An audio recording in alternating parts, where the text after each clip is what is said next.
Et donc j'ai avec moi à mes côtés ce soir donc Florian Corniquel de la Grande Masse des Beaux-Arts, à qui je passerai la parole en fin de soirée, Clémence Bondon et Noé Bache de Mobius, donc qui vont nous expliquer ce qu'est cette structure de réemploi. Donc je vais commencer d'abord par vous, Noé.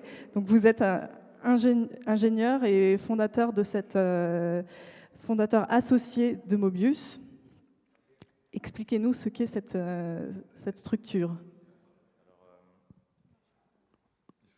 Il faut appuyer sur le bouton. Et il faut être ingénieur pour découvrir ça. Donc en fait, Mobius, c'est une entité qu'on a développée il y a 1 an, qu'on a fondée dans la volonté était clairement de se dire comment est-ce qu'on peut limiter en fait nos déchets. Pourquoi? Parce que ça représente effectivement donc des ressources matérielles, ça représente de l'énergie, ça représente également du carbone. Donc aujourd'hui, Mobius en fait se distingue par 2 approches. Une approche de conseil, comme on a pu le faire ici au Grand Voisin. Comment en fait assister des maîtrises d'ouvrage publics ou privés dans la déconstruction et non plus la démolition en fait de leurs bâtiments, et donc dans la récupération donc des matériaux. Et c'est ce qu'on va développer. Et une seconde approche qui est plus de la fourniture, c'est-à-dire qu'on a fait le constat qu'il y avait assez peu de filières de réemploi de matériaux qui existaient. Et donc aujourd'hui, on tente matériau par matériau donc de créer ces filières de réemploi-là et de lever en fait tous les freins auxquels on peut y faire face.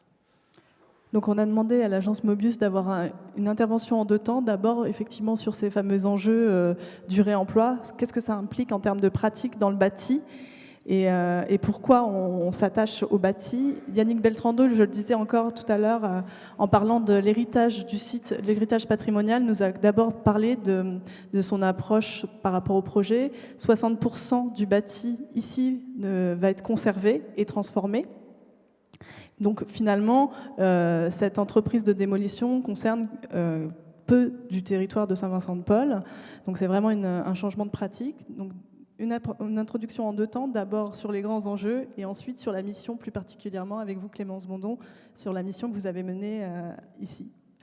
Je vous passe la télécommande. Oui, merci. Ouais, non. Donc, effectivement, les enjeux ils sont relativement multiples et on aime bien en fait faire ce petit rappel mathématique. Ce qu'on voit ici, c'est la courbe représentative d'une fonction affine. Donc ça se comprend relativement bien, c'est y égale x. Donc en gros, lorsque x est à 1, y est à 1, lorsque x est à 3, y égale à 3. Qu'est-ce que ça veut dire en fait au quotidien? C'est que si vous mangez une pomme le jour 1, que vous mangez une deuxième pomme le jour 2, une troisième le jour 3, enfin plutôt 3 pommes le jour 3, vous savez en fait mathématiquement que le jour 10, vous allez en manger 10 et que le jour 20, vous allez en manger 20. Donc c'est très très simple en fait à comprendre et le cerveau humain en est capable, ça, de le comprendre. Et en fait, ça représente également une manière qu'on aime bien de voir les choses, une certaine forme de linéarité, alors qu'au final, on sait tous que c'est toujours un peu plus compliqué que ce qu'on pense. Ça, c'est une autre fonction, c'est la fonction exponentielle. Cette fonction-là, elle est un peu plus complexe à comprendre pour le cerveau humain. Pourquoi? Je donne un exemple très simple. Ça, c'est la carte de visite de Clémence qui fait à peu près 1 mm d'épaisseur. Donc, si au jour 1, vous la pliez une fois, elle fera 2 mm d'épaisseur. Au jour 2, vous la pliez une seconde fois, elle fera 4 mm. Sauf que si vous faites ça 21 fois, donc au jour 21, vous l'avez plié 21 fois, vous avez l'épaisseur de cette carte de visite qui est pliée 21 fois, fait la distance entre les grands voisins et nos bureaux à Bastille, c'est-à-dire environ 3,5 km à vol d'oiseau. Si vous la pliez 31 fois, vous vous retrouvez à Vienne en termes d'épaisseur, en termes de distance. Si vous pliez ça une fois de plus, vous vous retrouvez en Chine. Et si vous pliez ça un total de 36 fois, en fait, une carte de visite pliée 36 fois, ça représente en fait la circonférence de la Terre. Donc, tout ça pour dire qu'on a un phénomène ici qui suit une logique, encore une fois, qui est exponentielle. Pourquoi je parle de ça? C'est que cette complexité-là par rapport à la fonction affine, c'est tout simplement la représentation du monde en fait, dans lequel on vit aujourd'hui. C'est-à-dire que l'évolution de la population, depuis depuis la naissance de l'être humain, elle est radicalement exponentielle depuis un siècle. Les consommations d'énergie sur Terre sont également exponentielles. Le PIB moyen par habitant l'est également aujourd'hui. Les consommations mondiales d'eau le sont également. les émissions de CO2, malheureusement, le sont également. Et aujourd'hui, en fait, c'est ces constats-là qu'on fait. C'est qu'on est dans une logique où on a assez peu d'appréhension à comprendre, en fait, le futur. Et on se retrouve dans une période qui, avec l'ensemble de ces logiques donc de consommation, d'émissions et de résultats, on arrive à une période en fait de notre ère où on est tombé dans l'Anthropocène. Qu'est-ce que c'est ? C'est l'ère dans laquelle on est tombé depuis environ un demi-siècle, depuis environ un siècle, c'est-à-dire qu'elle est définie par la capacité de l'être humain à modifier son atmosphère et sa lithosphère. Donc en fait, aujourd'hui, le poids de l'être humain, il est tel qu'on a changé en fait notre atmosphère et on a changé également donc notre surface terrestre. Et quel est le premier impact en fait de tout ça ? C'est notre capacité en fait à émettre du CO2. Alors en soi, émettre du CO2, où est la problématique ? Le problème, c'est qu'elle a une conséquence majeure, c'est le réchauffement climatique par l'augmentation en fait de l'effet de serre. Donc pourquoi je parle de tout ça ? C'est que d'où provient en fait ces émissions-là ? Ces émissions, si on regarde dans le monde, elles sont principalement réparties de cette manière-là. Donc les plus gros émetteurs de carbone dans le monde sont l'Australie, les pays du Golfe, les États-Unis, la Russie. La France, on est à peu près honorable avec 7 tonnes de CO2 donc par personne et par an. La question qui se pose, c'est à quoi sont liées ces émissions de CO2 et comment je vais en finir sur la question du réemploi. En fait, si on parle d'émissions de CO2, il est intéressant en fait, de comparer cette carte-là en fait, avec le PIB. En fait, on se rend compte que votre PIB et vos émissions de CO2, ils sont relativement corrélés. Donc en fait, plus votre économie sera bonne, c'est-à-dire sera élevée en volume, plus vous émettrez du carbone.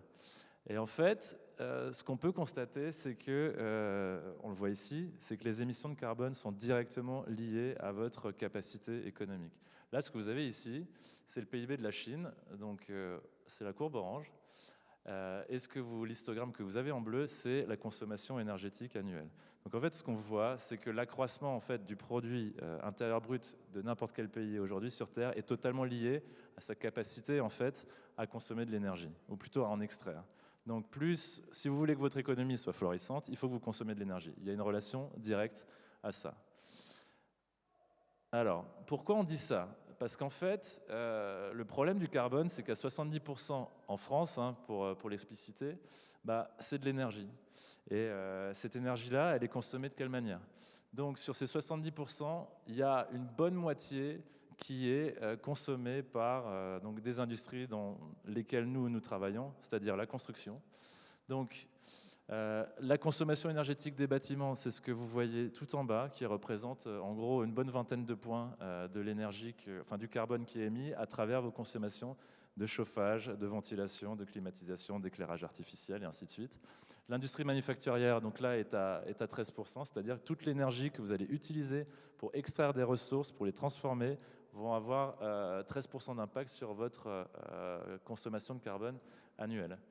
Et les déchets en font également partie, dans une moindre mesure. Donc en fait, ce qu'on comprend, c'est que là, la partie globale du bâtiment et de l'industrie qui a permis de fabriquer ces éléments-là, on est entre 40 et 50% en fait, du carbone qui est émis en France. Il y a un autre impact en fait là-dessus énergétique, c'est que là, le diagramme que vous voyez, en jaune, c'est l'énergie en fait d'usage de votre bâtiment, c'est-à-dire que c'est l'énergie que vous allez consommer pour vivre dans votre bâtiment. Donc c'est le chauffage, la climatisation, la ventilation, l'éclairage artificiel, encore une fois. Ce qu'on constate, c'est que sur des constructions anciennes, donc par exemple du début du XXe, en fait cette part-là est prépondérante devant l'énergie grise, c'est-à-dire l'énergie qui est incorporée dans les matériaux de construction.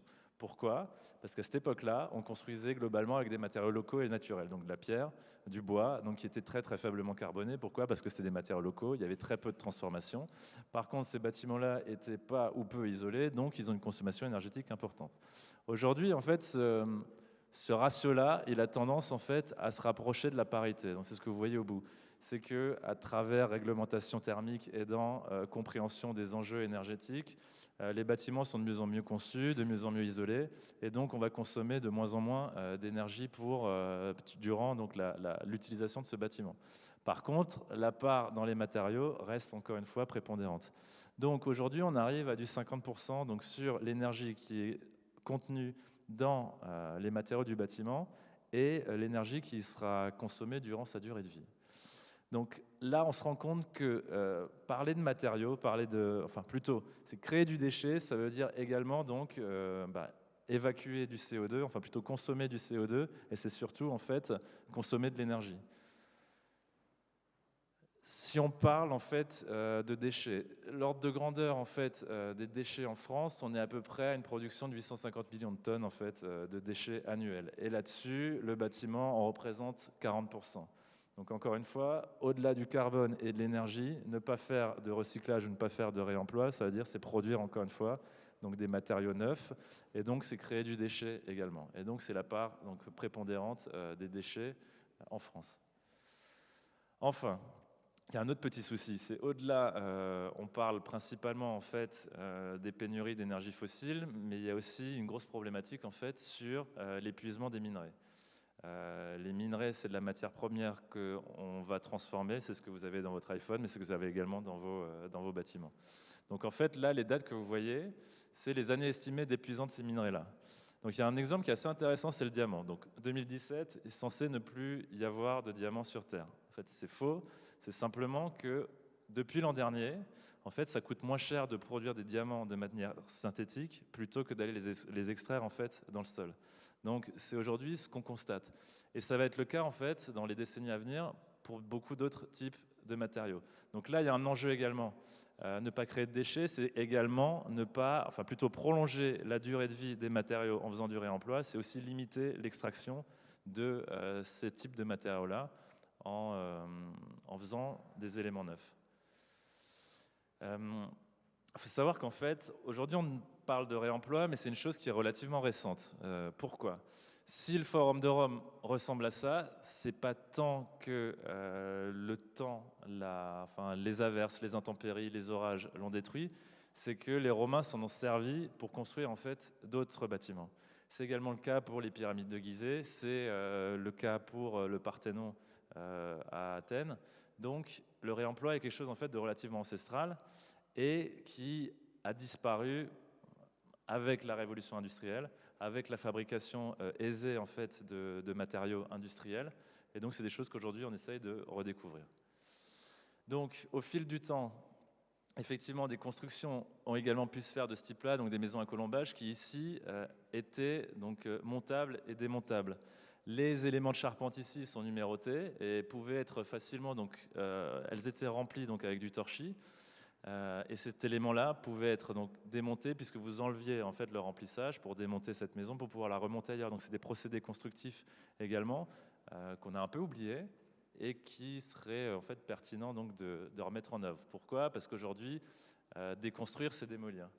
Donc ça, c'est un exemple typique de cas de démolition où en fait, on va d'abord démolir l'ensemble du bâtiment pour se poser la question a posteriori, au mieux du recyclage et beaucoup plus difficilement du réemploi. Donc, en fait, c'est ces grands enjeux-là, en fait, c'est un peu pour poser les ordres de grandeur. C'est que la matière, c'est pas seulement donc prolonger sa durée de vie, réutiliser, c'est de l'énergie en moins, c'est du carbone que l'on va émettre en moins, et c'est des ressources en fait matérielles qui vont être également sauvées. Donc, pour parler de choses un peu plus concrètes, je vous propose d'écouter Clémence sur ce site. Un tout petit mot entre vos deux interventions, effectivement, et qui rebondit sur l'image précédente. En aparté, avant cette conférence, on discutait avec quelqu'un qui me disait « mais qu'est-ce qui se passe en ce moment sur le site de Saint-Vincent-de-Paul ? Est-ce que ça y est, il y a déjà de la construction ? Qu'est-ce qui se construit en ce moment ?» Et on lui répondait « non, en ce moment, c'est la démolition, c'est la phase de démolition qu'on est en train de vivre ici. » Mais qu'est-ce qui s'est passé il y a quelques mois ? Eh bien, c'est d'autres travaux et c'est exactement ce sur quoi vous avez travaillé, donc l'assistance à maîtrise d'ouvrage, réemploi et récupération. Merci. Voilà, donc une mission que vous avez menée ici, mais que vous menez ailleurs pour d'autres bailleurs ou d'autres SEM, sociétés d'aménagement. Et donc ça s'est matérialisé sur ce site, sur 2 bâtiments précisément, et sur une temporalité aussi bien précise, puisque c'est un travail, vu que la démolition à proprement parler a démarré. C'est un travail qui aujourd'hui est fini. Mais, donc, je vous laisse la parole pour le décrire. Alors, donc on a cet enjeu d'ici 2020 de valoriser 70% des déchets. Donc c'est avec cette vision-là que Paris Bâtiment Aménagement a formalisé la mission qu'on a réalisée, qui est une mission d'assistance à maîtrise d'ouvrage, réemploi et récupération de matériaux de construction sur la démolition des bâtiments Jalaguier et Pasteur. Jalaguier et Pasteur. C'est des bâtiments qui étaient assez forts dans les grands voisins parce que l'entrée était ici. Donc ça a été pas mal d'enjeux ces premiers travaux-là ont eu beaucoup d'impact sur aujourd'hui la forme des grands voisins et l'usage qu'on en a. Cette mission-là, en fait, elle était sur ces 2 bâtiments donc, qui font à peu près 1000 m². L'idée, c'était pour Paris Bâtiment Aménagement de s'essayer au réemploi pour après le faire à plus grande échelle, surtout sur l'ensemble du site. Donc ça, c'est un petit aperçu des 2 bâtiments. Donc, comme je le disais, il y a un total à peu près de 1000 m². C'est des bâtiments qui datent de la fin du 19e siècle. Donc, c'est du moellon, de la brique. Pour le bâtiment Pasteur, il y a des petits appentis ici en charpente de bois. Pour Pasteur, c'était pendant la période des grands voisins, c'était beaucoup d'ateliers. Donc, il y avait de la ferronnerie, il y avait des fleuristes, de la céramique. Et pour Jalaguier, c'était ressourcerie créative, la cuisine et l'hébergement pour les membres de l'association Yes We Camp. Alors, notre mission, avec un peu de recul, on peut la diviser en 3 temps. La première période, c'était la préconisation, en fait. Donc, c'est vraiment la phase la plus en amont. L'idée, c'était de se rendre compte de l'existant, de faire un relevé de l'existant, d'imaginer ensuite comment on pouvait diminuer les déchets, et puis cadrer le reste de la mission, cadrer aussi ce que les autres acteurs de la mission allaient faire. Et du coup, cette première phase, elle appelle 2 phases de récupération, qui sont les journées de dépose collaborative, dont Florian a participé, et une autre phase après, qui démarre pendant la phase travaux, qui est du coup le suivi de la dépose des éléments par l'entreprise de curage-démolition.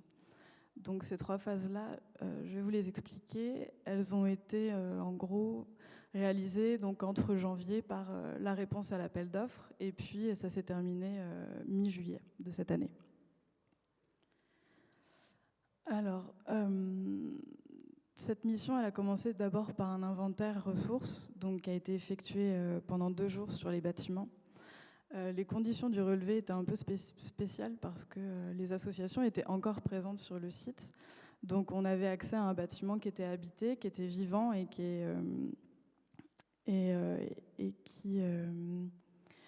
montrait en fait un certain attachement à pas mal de produits, à pas mal de matériaux qui étaient présents. En termes de surface, ces 2 bâtiments, c'est à peu près combien ? C'est 1000 m². Merci. La totalité, c'est 1000 m². Donc en fait, on avait beaucoup de petits volumes avec des qualités très variables. Donc ça nous changeait d'ailleurs de ce qu'on voit habituellement, parce que nous, on fait pas mal de tertiaires. Donc quand on fait des inventaires, on les fait sur des bâtiments de bureaux, des tours. Donc il y a des cloisons amovibles qui sont toutes pareilles, des prises de courant qui sont toutes pareilles. Là, c'était des gisements qu'on avait plutôt en petite quantité. Donc, l'envie de Paris Bâtiment Aménagement, c'était de faire de la donation à Asso. Donc, ces gisements, pour le coup, correspondaient pas mal à cette envie-là, parce que les associations n'ont pas forcément énormément de stock pour récupérer des gros volumes. En gros, la réalisation d'un inventaire, l'enjeu, il est de changer de regard un petit peu sur les matériaux et matériels qui nous entourent et de voir tout ça comme des ressources, en fait. Arriver à se projeter dans la tête des potentiels repreneurs et voir en chaque menuiserie, chaque élément électrique, d'y voir un potentiel réemploi ou une potentielle réutilisation. C'est-à-dire un réemploi quand on récupère un élément et qu'on le réemploie de la même manière. Une prise de courant restera une prise de courant. Et une réutilisation, c'est quand on détourne l'élément. À titre indicatif, quel est le plus petit objet que vous réemployez dans ces bâtiments?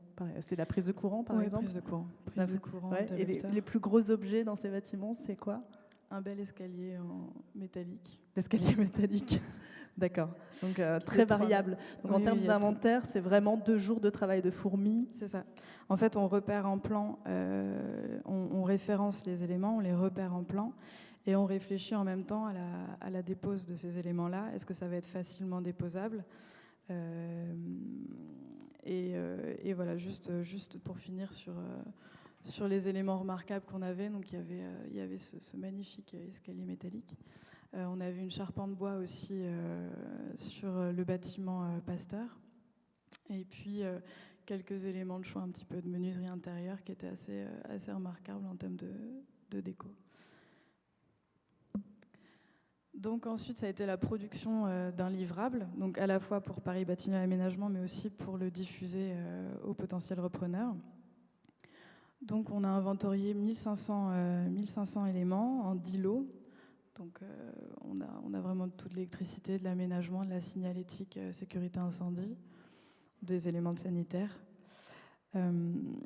L'idée, en fait, c'est que cet inventaire-là, donc il y avait bien sûr un diagnostic déchets qui avait été fait, mais l'idée, c'est de changer la vision de ce diagnostic déchets-là, donc de voir tous ces éléments-là comme des ressources, mais en même temps de continuer à utiliser le vocabulaire du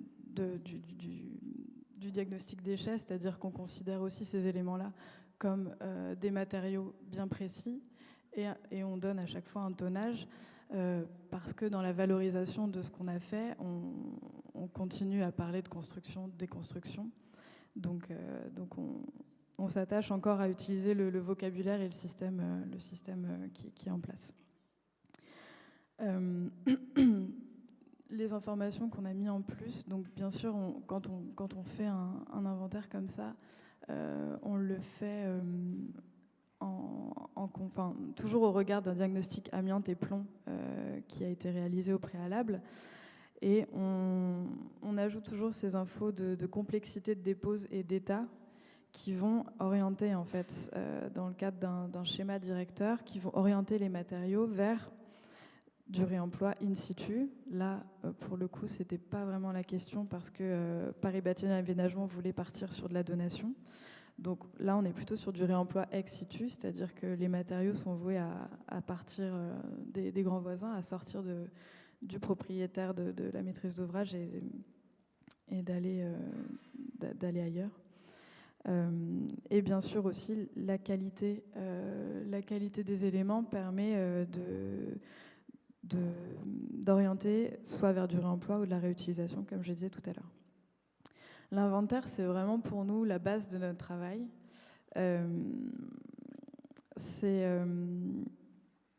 Ça permet de réfléchir à qui va déposer les éléments. Et du coup, ça va orienter tout le reste de notre mission, qui est de se dire, est-ce que les éléments sont facilement déposables par les repreneurs eux-mêmes, ou est-ce qu'ils vont devoir être déposés par la société de curage-démolition? Et dans ces cas-là, quel coût ça peut avoir? Parce que c'est ça, en fait, l'alternative à comment démonter, c'est tout de suite une société de curage-démolition. En fait, il n'y a pas vraiment de métier dépose fine. Enfin, on est obligé de demander ce type de prestation à une société de curage-démolition, c'est ça? C'est ça. En fait, l'idée, c'est on a une manière de faire qui est déjà là, qui est celle d'utiliser des engins de plus ou moins grande capacité. C'est celle aussi de considérer, donc le métier de cureur-démolisseur, c'est cette vision-là de tout est déchet. Donc on a un tonnage, une visibilité sur les natures des matériaux qui est vraiment présente. Un chantier de déconstruction habituel, c'est du tri sur le site, à même le sol. Après, on met dans des bennes et le cureur, lui, va payer son coût en décharge à la benne ou au tonnage. Il y a aussi la question d'aller vite. Lui, à chaque fois, son planning est très, très raccourci. Donc, l'enjeu, il est de lui demander d'aller toujours aussi vite, mais de le faire différemment, de réfléchir aussi à comment préserver ces ressources, pas démolir, mais l'enjeu, il est c'est des gens derrière qui vont les réutiliser, les réemployer. Donc quelque chose qui est cassé, qui est détérioré pendant une déconstruction ne sera plus un élément réemployable, mais pourra être considéré comme un déchet. Donc l'idée, c'est qu'il continue à faire comme il fait. Enfin, je vous montrerai des photos tout à l'heure, mais un chantier de déconstruction, enfin en tout cas pour ici, ça n'a pas vraiment la tête d'un chantier. Enfin, ça a la tête d'un chantier lambda. Hein, il y a les mêmes engins, mais l'idée, c'est de respecter la manière de faire, les méthodologies de dépose qu'on lui rédige, d'être flexible aussi sur sa capacité de dépose soignée. Et ce que je trouve intéressant, c'est que du coup, là, on valorise le temps de travail, en fait. Quand la société de curage-démolition répond à un marché, quand elle va faire ses prix, elle va prendre en considération les coûts des déchets qu'elle va devoir après mettre à la benne. Là, du coup, c'est plus un temps de travail qu'on lui demande de quantifier. Là, pour le coup, on avait demandé à l'entreprise de chiffrer en base des déposes soignées, donc pour ce qui était de l'escalier métallique, des radiateurs, etc. Tous ces gisements-là qu'on avait repérés comme réemployables par les associations. L'entreprise a chiffré 7 000 € cette dépose-là. Donc en fait, ça c'est la dépose qui est purement du temps de travail de son côté. Après, c'est assez intéressant pour nous aussi de voir ces chiffrages parce que c'est informatif en fait. Elle nous alimente aussi quand on regarde leurs réponses, les réponses au marché de curage. Ça nous permet aussi d'avoir une visibilité sur comment travaille une société de curage-démolition et ça permet aussi de mieux se connaître. S'il va passer assez de temps sur le démontage ou pas. Il a intérêt, mais... Parce qu'en fait, là, finalement, c'est aussi... vous fléchez pour lui, au-delà de sa réponse au marché de curage-démolition, vous fléchez pour lui, pour l'alerter sur les différents points particuliers que vous avez sur votre site. Vous lui prémâchez le travail en lui disant « Attention, alerte rouge ». Ici, il va y avoir un travail particulier, ici aussi, et ça va vous demander un temps particulier, donc ne répondez pas à côté de la plaque. C'est ça. C'est exactement ça. Ouais. Après, c'est quelque chose qu'ils n'ont pas forcément fait. Là, la société s'appelait Brunel Démolition, donc c'était leur premier chantier de déconstruction.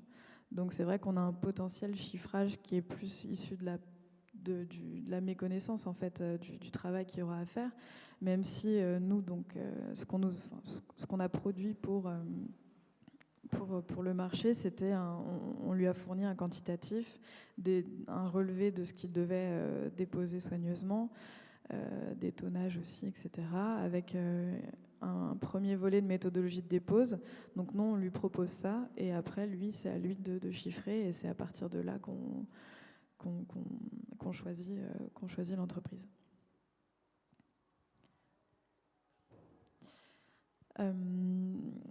Donc en fait, en parallèle du choix de l'entreprise de démolition, on a commencé à diffuser l'inventaire. L'idée c'était donc de faire tout ce qu'on pouvait en donation pour des associations. Donc on a entre mi-février et mi-avril, on a contacté une centaine d'assos, d'artisans, de collectifs, d'agences d'archi. L'idée, c'était c'était de pouvoir vraiment échanger avec eux, mais aussi de pouvoir commencer à sensibiliser sur le réemploi. Donc on a contacté un maximum de structures. Et quand on a commencé à recevoir les besoins de ces structures-là, on s'est dit que ce serait pas mal de concrétiser ça par des visites de sites, histoire que les associations puissent à la fois confirmer leurs demandes, mais aussi dans l'idée de leur faire prendre conscience qu'ils allaient devoir passer du temps à déposer tout ça, ou en tout cas, si ce n'était pas eux qui allaient le déposer, que ça allait être une entreprise qui allait le faire pour eux. Là-dessus, mi-avril, c'est là où on s'est un peu arrêté sur le contact avec les assos. Donc on a 14 associations et une agence d'archi qui sont engagées à la récupération des éléments. Donc sur la centaine sur la laquelle centaine de auprès structures. qui vous avez communiqué, il y en a 15 réellement qui se sont saisis de cet inventaire et donc des opportunités de réemploi. C'est ça. D'accord. Donc en gros, on récapitule. À ce moment-là, l'entreprise de curage démolition a été choisie. Donc elle sait déjà que quand elle arrivera sur les lieux tout au début de son curage, il y aura des éléments en moins. Elle avait déjà été prévenue de cette chose-là. Donc l'inventaire a été diffusé. Les 14 associations et l'agence d'archi ont fait leur demande. Donc soit elles ont fait la demande d'un élément qui n'était pas dans le marché de curage. Donc là, elle va venir pendant des journées de dépose collaborative, ou elle demande des matériaux ou des matériels qui vont être déposés par l'entreprise de curage. Dans ces cas-là, la récupération, elle se fera en juillet, quand le chantier sera terminé. L'organisation de ces journées de dépose-là, notre première envie, c'était de changer le regard sur la récupération d'éléments sur site. L'idée, c'était pas de faire premier arrivé, premier servi, mais c'était donc par des allers-retours entre les repreneurs, donc les visites de site, plusieurs allers-retours de confirmation des besoins, mais aussi potentiellement des aides sur les projets que menaient les associations et ce pourquoi elles avaient besoin des éléments-là. L'idée, c'était d'organiser ces 3 journées-là pour que chacun ait ce qu'il avait demandé et ce qu'il avait besoin, et que ce ne soit pas la porte ouverte à toutes les fenêtres. Donc on a produit un livret de dépose qui était prévu pour chaque repreneur. Donc, à l'intérieur de ce livret-là, il y avait un récapitulatif, donc un inventaire quantitatif, visuel, dimensionnel, de ce qu'il allait devoir déposer. Il y avait aussi un repérage des éléments en plan. Donc là, c'est chaque unité, donc de la prise de courant à l'escalier métallique. L'idée, c'est que chacun avait son petit plan avec de pointer tous les éléments qu'il devait déposer pendant les journées. Et tout ça était accompagné de petites méthodologies de dépose qui étaient bien sûr simplifiées par rapport à celles qu'on peut rédiger pour l'entreprise. Mais l'idée, c'était d'être là, bien sûr, pendant ces journées-là, mais c'était de responsabiliser un peu et de rendre indépendants les repreneurs pendant ces journées-là. Donc pendant ces 3 jours-là, il y a 11 assos, donc 11 structures sur les 15 qui sont venues. Oui, t'es en photo. Il y a 11 structures qui sont venues. En tout, il y a plus de 2,5 tonnes de matériaux qui ont été récupérés. Donc, c'est 2,5 tonnes de déchets en moins. Et bien sûr, on a veillé à ce que ce soit fait en toute sécurité. Donc, les bâtiments avaient été consignés au préalable en termes plus ou moins, mais en termes de fluide d'électricité, et on avait demandé confirmation aux responsables santé et protection du chantier s'il avait des recommandations à faire. On avait demandé les EPI, etc. Donc ça, ces journées-là... EPI, ça parle à tout le monde ou c'est un terme les chaussures de sécurité, les gants. Voilà, c'est clair. et des fois le casque. Toutes les protections sur les chantiers. Donc ces journées-là ont été réalisées donc début mai, premier week-end de mai, enfin première semaine de mai. Et c'était la semaine juste avant l'entrée du cureur sur le site. Donc son curage n'avait pas encore commencé. On pouvait encore tout à fait travailler sur le site. Donc là, en fait, je vais passer à la deuxième phase de la récupération, qui est le suivi de chantier. Donc c'était en gros l'entreprise de curage démolition qui dépose soigneusement les éléments et qui les stocke, qui les conditionne et qui les stocke pour qu'ensuite les mêmes associations reviennent et puissent accéder au stockage et puissent récupérer les éléments qu'elles n'étaient pas en capacité de déposer. Donc il y avait un petit enjeu logistique qui était donc d'accéder à cette zone de stockage-là. Donc il fallait bien sûr mettre en place une cadence. Le chantier étant fermé au public, l'idée c'était de faire venir les repreneurs une fois que le chantier était fermé, donc vers 16h. Et d'aménager, donc ça c'était dès le début de la formalisation de l'appel d'offres, c'était de dialoguer, de dire à l'entreprise de curage démolition qu'elle devrait s'implanter, mettre sa base vie, etc., de telle manière qu'il y ait toujours un passage pour que les repreneurs puissent accéder à la zone de stockage. Donc ça devait être pensé en amont.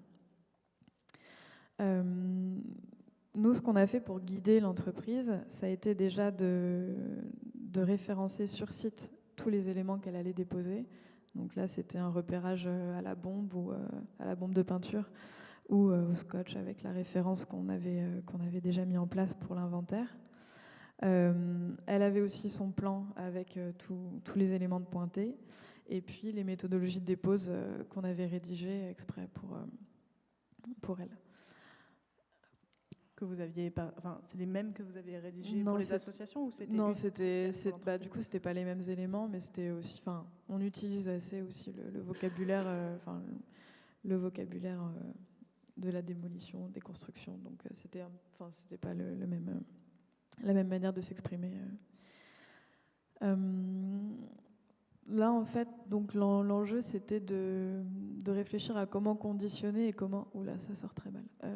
Comment conditionner et comment stocker soigneusement aussi les éléments pour ne pas qu'ils se détériorent entre la dépose et puis la collecte par les repreneurs. Là, c'est assez simple. Il y avait des places de parking qui étaient déjà dessinées tout le long de la zone de stockage. Donc, on a en gros attribué une place de parking par typologie ou par repreneur selon la quantité qu'il allait devoir récupérer. Donc, l'idée, c'était d'être le plus pragmatique possible, mais surtout de faire gagner du temps à l'entreprise. Donc ça, c'est 2 photos du chantier de démolition, des constructions. Donc voilà, on voit les mêmes... ça ressemble pas vraiment à un chantier de déconstruction. L'idée, c'est que l'entreprise... c'est aussi un travail de conviction qu'on fait avec l'entreprise, c'est d'y aller petit à petit. Donc on lui demande toujours on lui demande une coopération toujours. Donc voilà, forcément, il faut qu'on accepte des choses. Là, on n'était pas sur le réemploi ou le concassage des matériaux. On était vraiment sur la récupération de matériel. Donc là, à cette échelle-là, c'est pas très probant. Mais...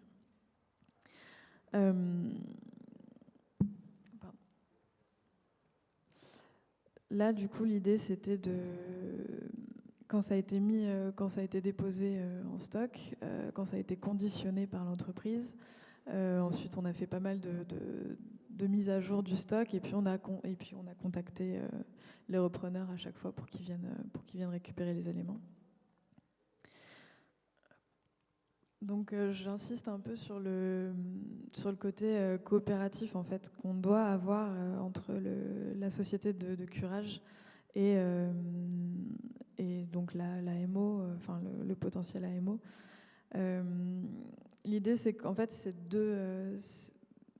c'est des échanges de savoir-faire et de compétences qui doivent vraiment être mutualisés. Donc, il n'y a pas, certes, on rédige des méthodologies de dépôt soigné, de conditionnement de stockage, mais nous, on allait toujours en réunion de chantier. Moi, je pense que j'y étais 2 fois par semaine. Et l'idée, c'était de travailler en bonne intelligence, en fait, de le faire dans le respect de ce que lui a l'habitude de faire, d'écouter aussi, pour ce qui est de la dépose de la charpente, par exemple, nous, on avait préconisé telle ou telle ferme à récupérer, à ce que lui dépose soigneusement. Or, c'était un peu compliqué pour lui, donc au final, on s'est retrouvé avec le même nombre d'éléments, mais pas du tout les mêmes éléments qui avaient été inventoriés. Mais c'était un premier exercice. L'idée, c'est de ne pas se dégoûter non plus les uns les autres. Donc voilà, faut mettre de l'eau dans son vin, faire du donnant-donnant. Et ce que j'ai trouvé plutôt fair-play, c'est que on avait, dans l'inventaire ressources, on avait fait un petit travail d'inventaire de tout ce qui était arbres fruitiers qui étaient présents sur le site. Ils avaient été entretenus par Yes We Camp, donc il y avait un certain attachement à ces arbres-là, et la dépose de ces éléments-là devait être faite en mai. Et puis en fait, à la réunion de chantier du jeudi, on m'a dit que ça allait partir à la benne le lundi. Donc en fait, on s'est dit que ce serait bête de pas essayer de quand même récupérer ces éléments-là. Donc ça a été vraiment une grosse réactivité de la part de Yes We Camp et aussi de l'entreprise de curage. Il y a une sorte de coopération qui s'est faite, qui était assez chouette. Donc l'entreprise a, même si c'était pas dans son marché, et ça le contrat, le marché, c'est vraiment quelque chose qu'on pense en amont, mais après on va devoir le ressortir pendant tous les mois de chantier. Mais même si c'était pas dans le marché de curage, il a quand même accepté de prendre un peu de son temps pour aider Yes We Camp à charger ses camions, etc. De déterrer les arbres avec leurs mottes. Donc c'est une chouette coopération qui s'est faite là.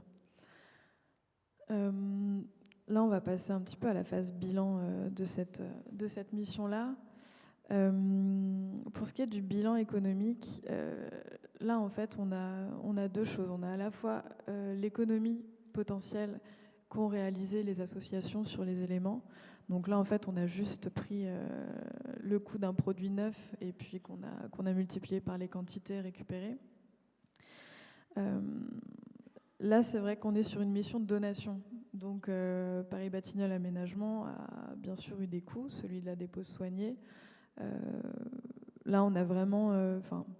ces chiffres-là sont ceux qu'on a calculés, on a extrapolé, en fait. On a pris les 7 000 € que l'entreprise avait chiffré dans sa dépose.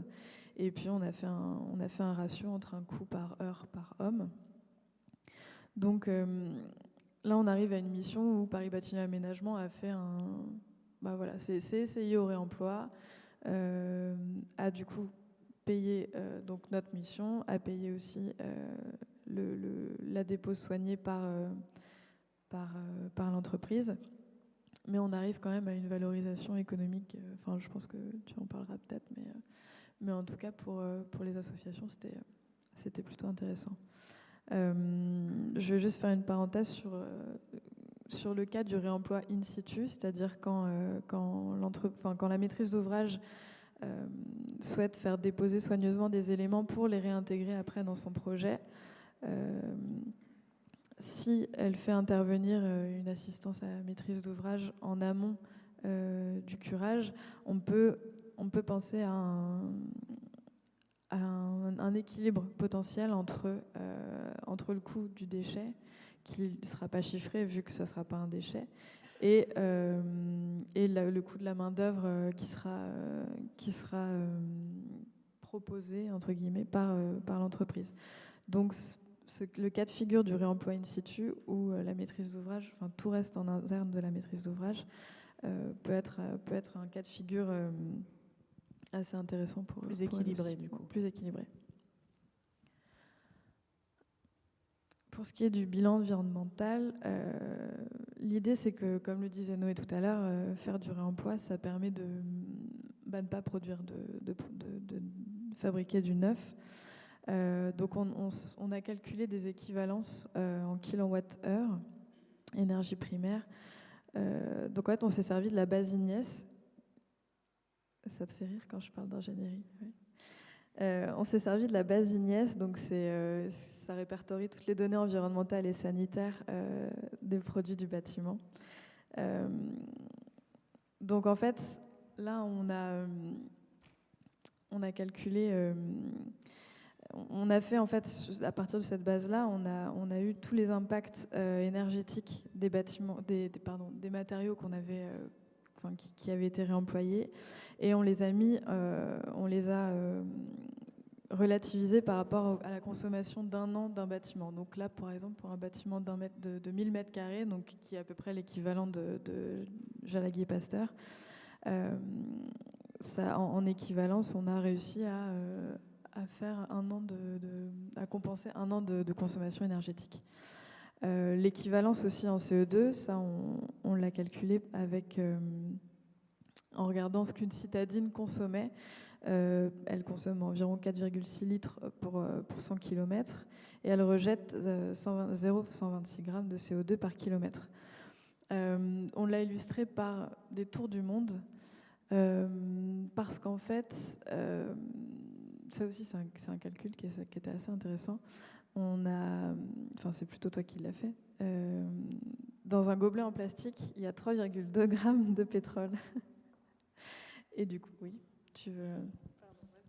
En fait, c'est des équivalences qui sont assez folles, en fait, c'est que ça va très très vite, en termes d'énergie ou de carbone. Et justement, l'équivalence qui est assez intéressante de se rendre compte, c'est qu'un gobelet en plastique, c'est, j'ai plus le nombre de grammes de 3,2.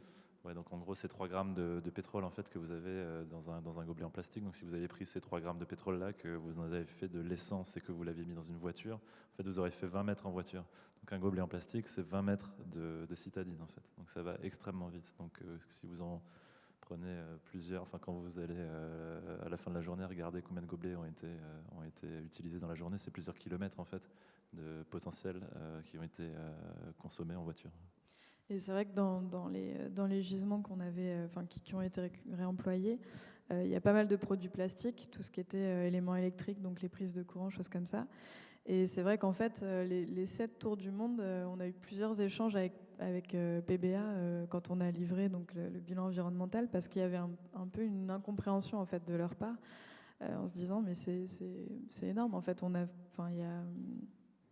il y a 20% des déchets, il y a donc 19 tonnes, un peu plus de 19 tonnes, et il y avait un peu cette incompréhension dans les calculs parce que ça va, en effet, ça va très vite. Tout ça sur 2 bâtiments. Tout ça sur 2 bâtiments, donc 1000 mètres carrés, quoi. Ça va plus. Ah, si. Là, du coup, c'est un petit peu plus quantitatif et tonnage. Donc sur les 1500 unités qui ont été inventoriées, on a un peu moins de 10%, 10% qui n'ont pas été réemployés, qui n'ont pas été déposés par ni les repreneurs ni les entreprises. Et sur les 20 tonnes inventoriées, là on a eu 19,5 tonnes. Il y a juste un élément de charpente un peu pourri qui n'est pas parti. Vous n'avez pas eu de désistement par rapport à la deuxième phase? Non. De gens qui étaient motivés pour récupérer, qui finalement ne l'étaient plus? Non. Il y a eu des désistements avant les journées de dépose, la veille, mais entre les 2 phases, non, il n'y a pas du tout eu de... Et ça, du coup, juste un petit récapitulatif. Ce qui est assez intéressant, ça fournit pas mal d'informations sur sur les produits qui peuvent avoir un intérêt en fait pour les potentiels repreneurs. Tout ce qui est éléments électriques, par exemple, en quantité, donc on a à peu près 420 unités, et il y a à peu près 70% qui ont été récupérés. Donc ça, c'est plus pour nous à titre informatif, ou même pour d'autres missions. Ça permet aussi quand on fait l'inventaire ressources, de mieux cerner en fait ce qui peut faire partie des éléments potentiellement réemployables. Sur ces ressources, vous parliez tout à l'heure que vous faisiez d'habitude ça plutôt dans des éléments, enfin dans des bâtiments tertiaires. Du coup, c'était la première fois que vous aviez des gisements aussi variés? Oui, D'accord. Oui, c'est ça.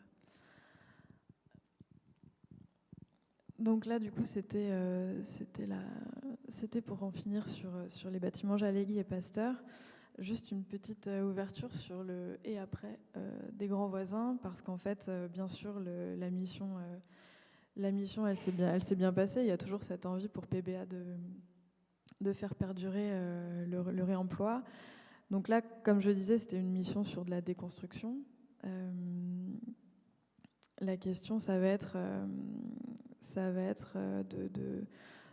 de faire du réemploi sur les phases plus diverses de déconstruction, de conception, construction. Donc là, ça va être l'enjeu sur le reste du site de la ZAC Saint-Vincent-de-Paul. Ça va être d'encadrer la réintégration des éléments de réemploi dans la construction et dans la rénovation des futurs bâtiments. Nous, là, on travaille actuellement sur la chaufferie, donc qui est un élément fort, des grands voisins et qui malheureusement va être démoli. Donc ça, c'est l'inventaire qu'on a réalisé. Ce qu'on imaginait en fait, c'était de faire une dépose soignée par une association de ferronniers et d'organiser, pourquoi pas, un événement autour du réemploi, je sais pas, une vente aux enchères, un truc symbolique, quoi, pas histoire de se faire de l'argent dessus. Mais l'idée, c'est de valoriser ce bâtiment qui est très fort, qui est très beau. Et du coup, voilà, donc c'est assez chouette d'avoir un bâtiment qui est notre base de réflexion, et d'après de pouvoir imaginer comment éliminer, comment ne pas produire de déchets. Donc c'est ça aussi, les journées de dépose ou des événements comme ça. L'idée, c'est d'avoir de l'imagination, en fait. Donc, on se demandait si au préalable de toute démolition, il n'y aurait pas des inventaires ressources au final, parce que c'est quand même ça le point de départ. Et puis après, certes, c'est des compétences, mais c'est aussi beaucoup de temps et de l'imagination. Et du coup, ça permettrait aux grands voisins, par exemple, ça faisait sens parce qu'il y avait déjà une économie sociale et solidaire qui était présente. Il y avait une sensibilité qui était là, donc c'est vrai qu'il y avait du répondant avec les assos. Mais on peut imaginer que ça peut grossir sur d'autres manières de faire la ville aujourd'hui. Et donc travailler pas que sur la phase déconstruction, mais sur les phases de déconstruction, conception et construction.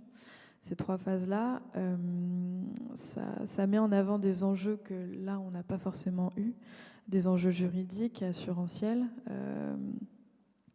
Là, on partait sur de la donation, donc on a fait des bordereaux de traçabilité pour faire un transfert de responsabilité entre la maîtrise d'ouvrage et les repreneurs.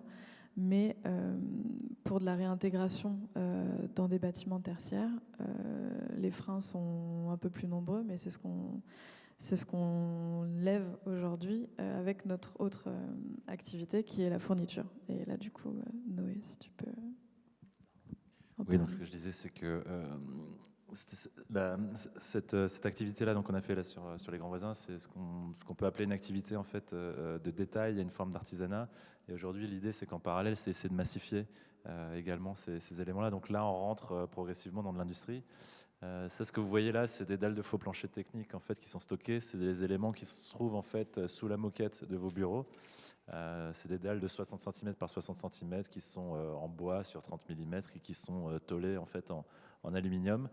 Et vu le fort taux de rotation en fait dans les bureaux parisiens, il se trouve que les bâtiments de bureaux globalement à Paris et en Île-de-France sont rénovés, sont plutôt curés tous les 15-20 ans. Et donc on se retrouve avec des quantités en fait pharaoniques de matériaux qui sont jetés. Et nous ici, c'est des éléments qu'on récupère en fait sur les chantiers de curage. On rachète ça en fait aux entreprises de démolition et on vient justement dans notre atelier donc à Aubervilliers, on vient les reponcer, on vient réenlever la colle de ces éléments-là pour pouvoir après donc les réassurer, donc les repalettiser pour qu'ils soient amenés sur donc de nouveaux chantiers donc neufs où on dépose en fait des matériaux donc d'occasion de réemploi mais reconditionnés. Est-ce qu'il y a des questions dans la salle? Est-ce qu'on peut faire passer un micro éventuellement? Je passe le mien, mais...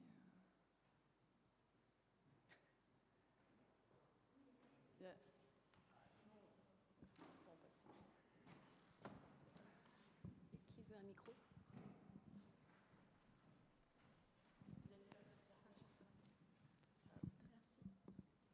Bonsoir. Vous avez parlé des charpentes en bois. Je voulais savoir comment elles avaient été réemployées et est-ce qu'un réemploi structurel était possible ou a été étudié? Là, non, là, c'était que de la réutilisation. En fait, ça a été soit réutilisé en mobilier, donc sur le site des Grands Voisins. Donc là, c'était des assises à même le sol. Ou sinon, c'est parti pas mal dans une association qui s'appelle Initiative Solidaire, qui fait de la formation professionnelle sur de la menuiserie.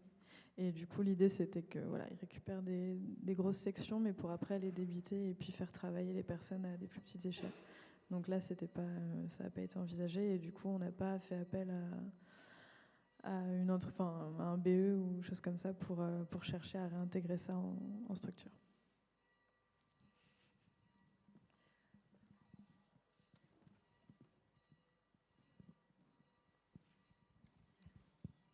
Bonsoir, merci pour l'intervention. Moi, je me demandais, par rapport à Paris Batignolles Aménagement, quelle avait été leur conclusion de l'expérience et est-ce qu'ils souhaitent la reproduire et est-ce qu'au-delà de ça, ça les a potentiellement amenés à réfléchir à la conception des bâtiments?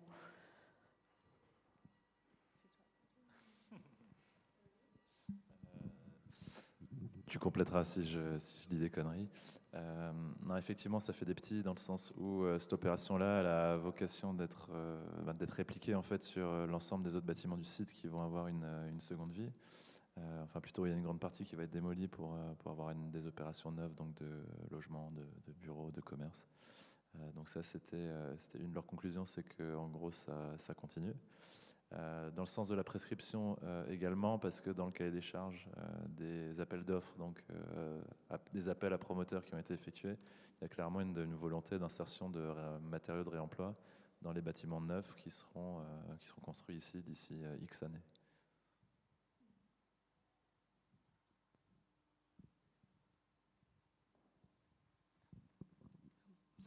Bonsoir, moi c'est plus une question sur ce qui se passe à Aubervilliers parce que du coup pour ce qu'il y avait sur le site vous avez expliqué que il y avait des transferts de responsabilité pour les matériaux, mais j'imagine que quand les matériaux sont stockés et du coup en but d'être remis sur le marché à Aubervilliers, il n'y a pas forcément on connaît peut-être pas encore les destinataires, les utilisateurs pardon.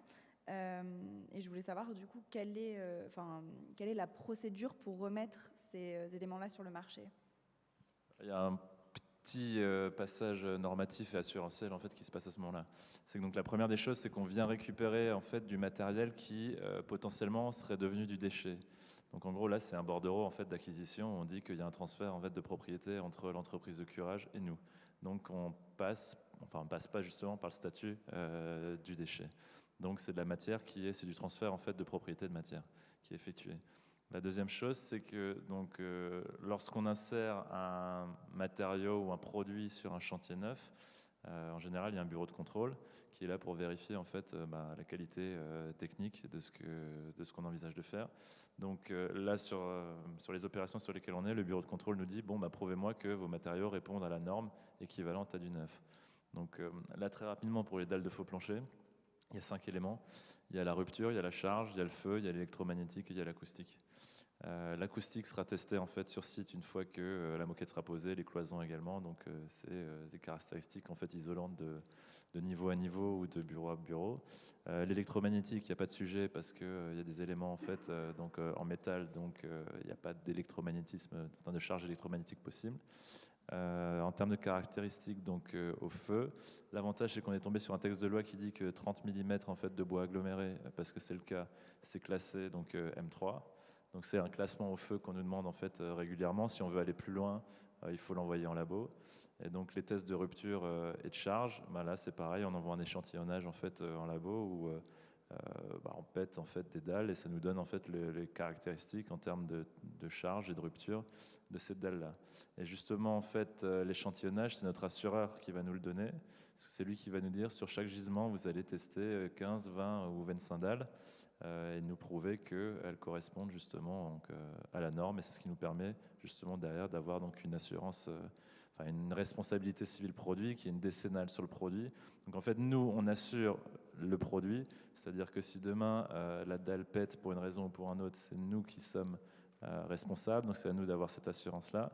La personne qui va poser notre produit, lui, a également une assurance décennale. Donc là, uniquement sur la pose, c'est que si elle a posé nos dalles qui sont assurées, donc selon le DTU, enfin la norme, la règle de l'art qui va bien, elle est assurée.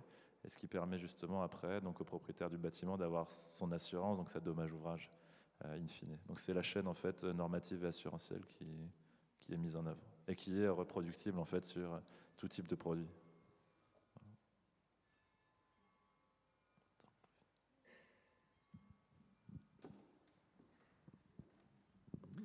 Bonsoir.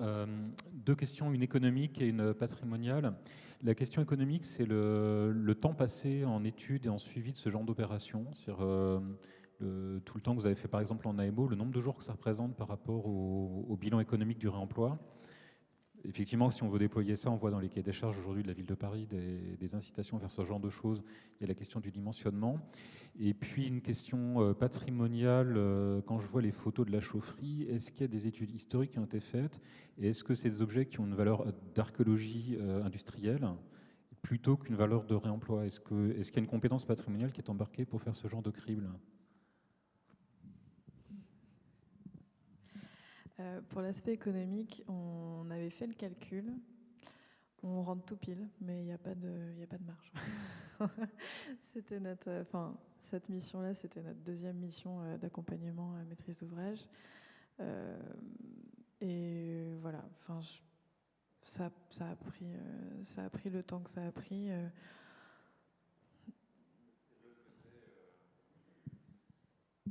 en fait, et de l'autre côté, donc PBA n'a pas à gagner d'argent non plus, puisqu'en fait, elle nous a payé pour passer du temps sur l'opération. Elle a payé également l'entreprise de curage pour limiter ses déchets. Mais disons que ce qu'on se dit, c'est in fine, et puis on le voit avec les dalles de faux plancher. En fait, si on raisonne matériau par matériau, il y a des matériaux où effectivement il n'y a pas de rentabilité économique. Pourquoi vous réussirez jamais en fait à trouver une rentabilité sur un interrupteur ou sur une dalle de faux plafond? Pourquoi? Parce que ça coûte pas assez cher en fait en neuf. C'est que vu le prix de l'énergie et vu le prix de la matière, en fait, vous serez toujours moins cher en neuf sur ces typologies-là en fait de matériaux. D'où l'intérêt en fait de venir faire déposer par des associations où là en fait on n'a pas fait le calcul, mais il y a quand même une limitation au final du coût du curage, puisqu'il y a énormément d'éléments, enfin il y a 2,5 tonnes de matière qui a été déposée gratuitement en quelque sorte. Donc là, si on avait voulu être juste, il aurait fallu en fait calculer ces éléments-là. Il y a également un peu de bennes de déchets qui ont été évités. Bon là, on n'est pas à l'échelle, hein, on est à peu près à 100, 150 euros la tonne. Donc voilà, il y a 300 euros de bennes qui ont été évités, mais c'est surtout du temps. Et puis au final, c'est surtout de la matière qui est réemployée, et de l'énergie et du carbone. Concernant l'étude archéologique, je pense. Là, en fait, c'est Veolia qui fait la maintenance de la chaufferie. Eux, ils ont un musée en interne qui est à Lille. Et en fait, ça ne les intéresse pas du tout de transporter tous les éléments jusqu'à Lille.